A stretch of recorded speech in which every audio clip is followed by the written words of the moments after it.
What is going on, guys? COD Gameplay here, and today I got another episode of how to be better in Call of Duty. This is part 2 of how many parts I get till I finish all my notes. And this game I'm using an FAL, this is definitely my second favorite gun. Right to start off, I know there'll probably be comments saying, oh, you got a mod, you got a hack mod. No, this is pure trigger finger. If anyone was in my live stream, I demonstrated it in the sharpshooter that we played. This is pure trigger finger, baby. So, starting out, you gotta know your limits with your guns. Now, the gun that I'm using right now is an FAL. It is a long distance assault rifle. I can shoot it long distance, I can burst fire. Short distance, I can just spray it like that. And this FAL is probably one of the most versatile guns in the game. If you have a fast trigger finger, I definitely suggest it. If you can get used to it, it's amazing. So another thing is you gotta use cover to your advantage by standing or crouching behind an object. So you'll notice in so many instances, people are standing behind cover when really they could be crouching. Or sometimes people won't even use cover.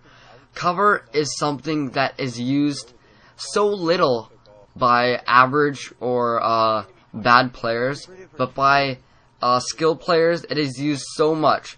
Cover is one of those things that is integrated into the game just ever so, like, slightly. It's kind of hidden a bit, but once you become a better player, you definitely notice all the cover spots that you can use for your advantage.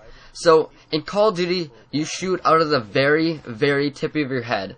I bet most of you guys know this, but if you are pretty new to Call of Duty, you shoot out of the very, very tip of your head. You do not shoot out of your chest, out of your gun. You shoot out of the very tip of your head. So what that means is that if you're crouching behind something and you could just barely see over, let's just say, those sandbags, well, guess what? The enemy that will be looking at you, oh, they can only see your head. They can only see up to your nose. That is a massive, massive advantage. When to kill someone is like 3 shots with an FAL, it takes no damage whatsoever to kill someone. This is not Halo. You can kill someone in an instant. So, when it's so fast paced, you gotta have as many advantages as you can. So another thing is, when you're running away from a gunfight, always look down at the ground and use your mini-map.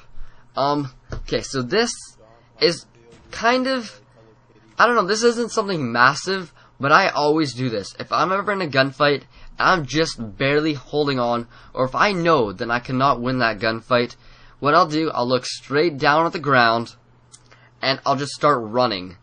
Why look straight down the ground, you ask? Well, the reason for that, in Call of Duty, your player animation, when you look straight down at the ground, your player is bent over 90 degrees. And that 90-degree angle will cut your animation in half. So now you have a 0.5% chance of the enemy killing you.